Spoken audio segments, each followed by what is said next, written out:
Hello and welcome back to the channel, everyone. I hope that you all are well and you're having a nice time. So I'm back with another video, and this is obviously the FPL video for Game Week 6. We're going to be looking at the team selection, and we're going to be talking about the disaster class that we have faced so far in Game Week 5. So it will be all there in this video. Meanwhile, if you have not subscribed to the channel already, please do that and help me reach 850 subs sooner. That is the aim and goal for now, and I'm very thankful to all of you that you guys helped me achieve 800 subs. It is really, really a proud moment for me, and obviously a really good moment for me that you guys have supported me throughout from the very start till this point. And I hope that we make it to the 1K sub sooner so we can reach more and more broader audience. Thank you all for that. And now we're going to be talking about, as you can already see on your screen, that it suggests that there is an exit FPL. There's an exit route for Chilwell, and there are a lot of other players that I have in my team that I want to be on that exit ramp. So we're going to be looking at the points. We're going to be talking about how disaster it was to own some of the top assets, and we're going to try our best to actually pull out from this disaster situation we are in. Despite holding the wild card, I will be forced to use it in Game Week 10, and that is what I've planned. But before that, we can try different punts, and then obviously if we're stuck before that, we can even use it in 9. But yeah, the initial plan is to use in Game Week 10. Now let me just show you what the points are looking like, and you can see the absolute disaster on your screens.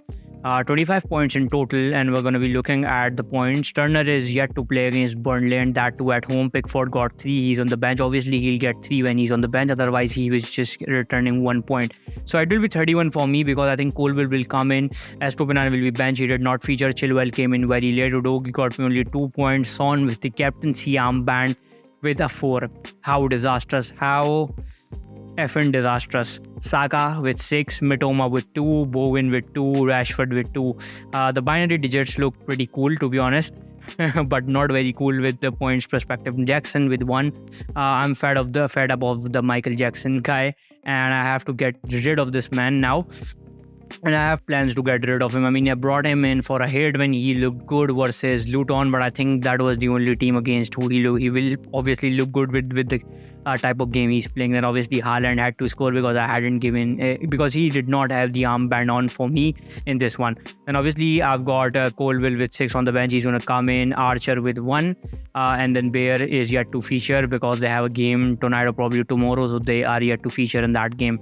Hoping for a Turner masterclass in that game. 6 points would obviously be a huge boost for me, but if there is none, I'll be happy for the 2 points, because the kind of game week I had, I just want to catch a break in this one. Now we're going to be talking about the team selection, and we're going to be talking about the transfer plans that I have and the players that will be on that exit ramp. Chilwell is one who's going to be on that exit ramp, and yeah, I'll talk about the others. So let's just move on to the team selection, where I'll talk about in-depth strategies and what are the players that I'm currently looking at to bring in. So yeah, let's move towards the transfer selection. Now on your screens, as you can see, I've got the DRAFTHOUND planner, and as you can see, the chart shows that it has been downhill for me. So far this season, everything has been in vain. I've tried my best. I mean, if you look at my team on your right, you don't see any of the bad players in there. Mitoma has to be a big asset from Brighton, who is featuring in every game, but he only fails to return those attacking points that are actually needed. Rashford is blanking. I had Bowen in versus Man City. Obviously they scored. That is what I expected, but it was James Ward-Prowse and not Bowen. He wasn't involved in that game. Saka with only an assist, and then obviously Son, who had a very good game, but he couldn't do anything in that one too. Chilwell blanking, Estopinan not featuring, Udogie losing his clean sheet, Turner obviously they had to play, and Jackson and Haaland with only 1 goal. Obviously I was thankful for that, because I did not have the armband on him. So the team from on paper isn't that bad, but the performances are absolutely horrible performance. Now on your screen is obviously the DRAFTHOUND planner. It is a proper platform. You can access that by clicking the link below, and once you do that, you will be redirected towards a platform where you can get player rankings, fixture analysis, player comparisons, and predicted lineups. I am using this planner fully to actually get myself out of this disaster thing I am in. And hopefully you could see some massive changes once I hit that wild card, because that is what the DRAFTHOUND AI has been suggesting me throughout. Now looking at the transfer, that what it suggests Let me just show you that. It is going to do a little loading stuff here. And yeah, so Jackson to Alvarez is what it suggests. I can do that move. Obviously, I can bring in Alvarez because has been in so good form. He has been providing attacking returns and all of that. But the big picture is that I really need Mo Salah in my side, and I would need to do that in probably next game week. So I would have to make circumstances to bring him into my side, and that means there will be a -4 coming in this week to accommodate that move. Now, the possible options could be to get rid of Chilwell, who has been awful since the time I brought him in. Sorry about that. I put a lot of pressure on that awful bug, but this is how things have been for me. And the most possible, let's just see what it was suggesting, transfer suggestion. So it was suggesting Bayer to Botman. What we're going to do is we're going to bring in Botman, but not for Bayer. We're going to do it for Chilwell. Because I have Colville, Chelsea's, defense is covered here. If they, God forbid, if they do end up keeping a clean sheet, I might, end up just playing Colville instead of Udogie in that game, so I can, get some of those clean sheet points if there are any. But I don't see any of those points from Chelsea because they're playing Aston Villa, not an easy fixture. Now we go to player rankings. What I could do is, as suggested, Botman could come in. He's got Sheffield United, hopefully some clean sheet points in that game. And for a -4, you guys won't agree with this one, obviously, but Morris could come in because he's got a double in the other week, and has got a good fixture versus Wolves at home. Morris has been among the attacking returns, and you won't believe that he's been selected by 2% as of now. And his next 3 game weeks, he's got an average of 5 points, 5 expected points. So I take that. Not a very bad for a 5.5 million, obviously 5.5 million forward. So this is a horrible forward line by the looks of it, but I'm expecting a cheaper option to provide me some of the attacking returns that Jackson couldn't so far. So this would obviously leave me with 4.8 million in the bank, and then obviously I can make the move of either taking out Saka or Rashford and accommodate Salah in game week, obviously in game week 7. So this is how the road to Salah would look like for me. A -4 this week, obviously, with just 1 free transfer. I would downgrade Botman. I would downgrade Chilwell to Botman, and then obviously Jackson will be downgraded to Morris. And now what the team could look like for my side, if you look at the team, what I could do is I could play Colville, bench Udogie, not much of a difference in their expected points. Archer and Bayer obviously going to stay on the bench. And this is how the lineup could look like, and Pickford would obviously come in. Obviously no clean sheets from both of them, but yeah, this is how things would be, and the armband will return back to the king and the true owner of that. And I'll place the vice captaincy armband on Son, hoping for some attacking returns in that game.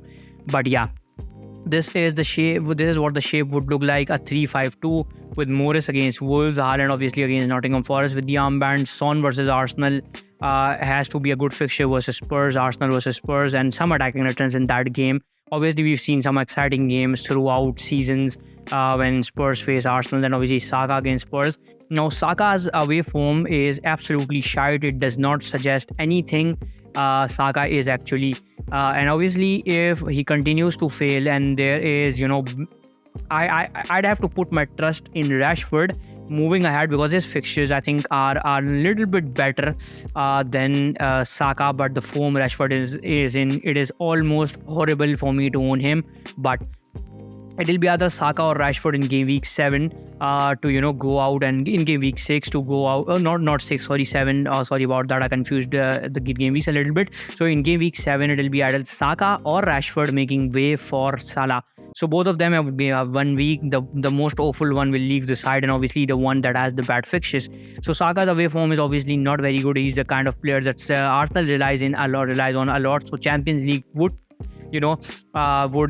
play here a bigger role in Saka's featuring in more. He'd probably not feature full 90 minutes in games from now on. So we'd have to that. They've got many options. Martinelli is injured, but they have got options to to segregate that forward line.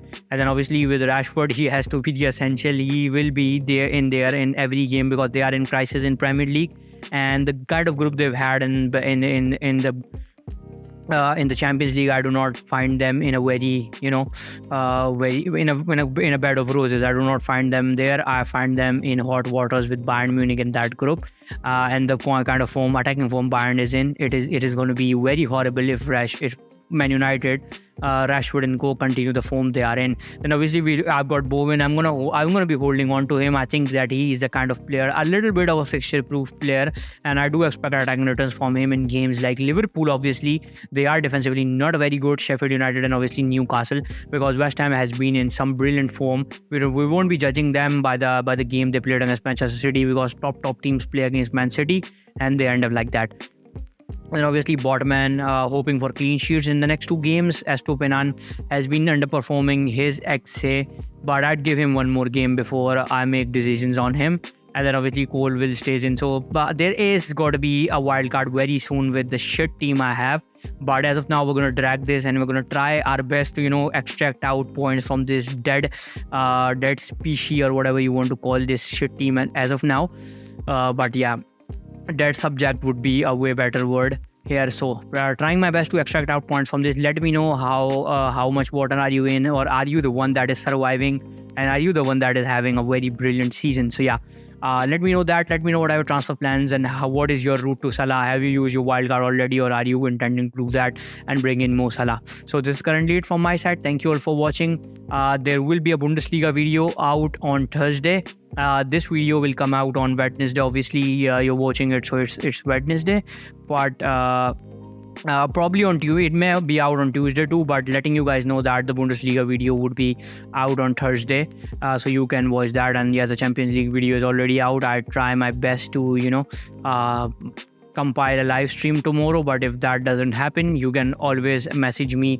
My DMs are open, and I'd be telling you guys about the picks that I'm currently going for. So yeah, this is it for the FPL Game Week 6 team selection video, and take care of all of you, and thank you all for watching.